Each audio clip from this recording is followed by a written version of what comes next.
एक जीवित उदाहरण बताते हैं एक आपको कि एक रोहतक शहर के अंदर एक फाइनेंसर था, फाइनेंसर जो ब्याज पे पैसे देता है। तो इस दास ने प्रारंभ में जब ये शुरू किया, सरकारी नौकरी को त्याग दिया, तो भक्तों ने सोचा कि ज़्यादा दुखी हो जाते हैं गुरुजी, गांव-गांव में जाते हैं, बसों में जाते हैं तो तंग हो जाते हैं। एक जीप की व्यवस्था की, उसके लिए फाइनेंस करवाया उस फाइनेंसर से। वहाँ आने जाने लगे, बैठने लगे, स्वभाव ठीक था। हमारे भक्तों ने उनको समझाने की चेष्टा की, उसके पिताजी को भी कहा, वो भी वहीं बैठता था उसी ऑफिस में। तो उसके पिताजी से कहा कि आप ये ज्ञान समझो, हमारे गुरुजी ऐसे भक्ति बताते हैं, आप ये भक्ति करो।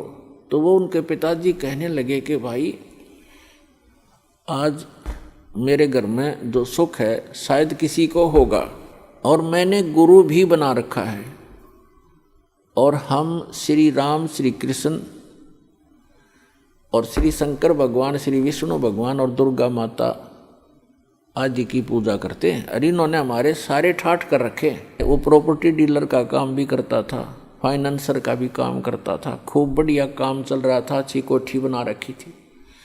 उसी का एक भाई जज लगा हुआ था, जज, और उसकी पत्नी भी जज लगी हुई थी।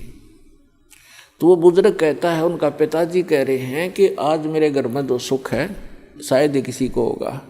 सारी बताई कि एक बेटा तो ये बहुत पैसे कमाता है, हम इसी ने सुख मान रहे हैं। एक बेटा जज लग गया है और बेटे की पत्नी भी जज। तो ठीक है, हमारे भक्त के बोल रहे हैं, इस ताक वो सुनने को तैयार भी नहीं, तो चुप करके आ गए। उसने 2-3 महीने के बाद क्या किया कि एक अपने धर्म गुरु से धार्मिक अनुष्ठान घर पर करवाया। उस समय सभी बच्चे छुट्टी लेकर आ गए थे, वो जज भी आ गया था, फाइनेंसर वहीं था।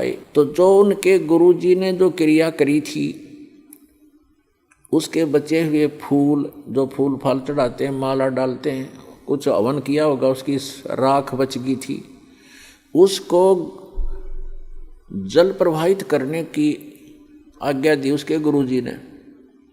वो दोनों बेटे, एक जज और एक वो फाइनेंसर, उस राख को लेकर गए। उनका ड्राइवर साथ था गाड़ी में। रोहतक से दिल्ली रोड के ऊपर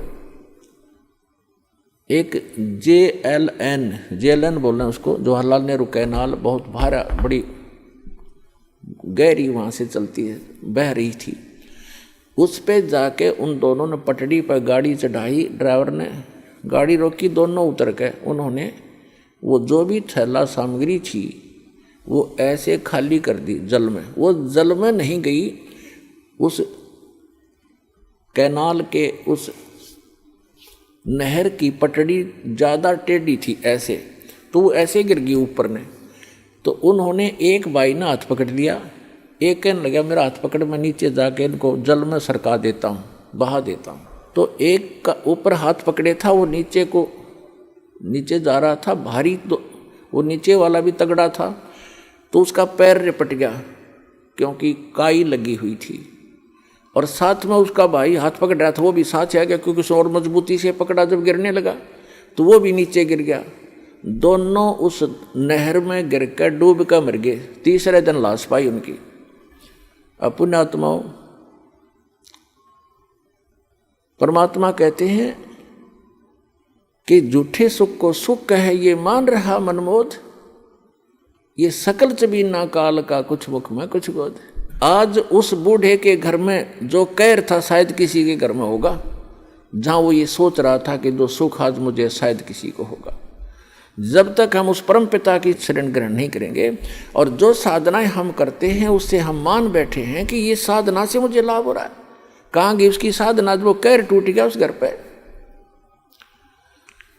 तो पुण्यात्माओं, इसका समाधान केवल एकमात्र कबीर परमात्मा है, और उसकी ये सत साधना जो दास के पास है, इसके अतिरिक्त कोई कबीर साहब का नाम लेकर के अगर आपको कोई जंतर मंत्र बताता है तो व्यर्थ है, यूजलेस है। और ये मंत्र जो दास आपको देता है, ये है वो कारगर मंत्र।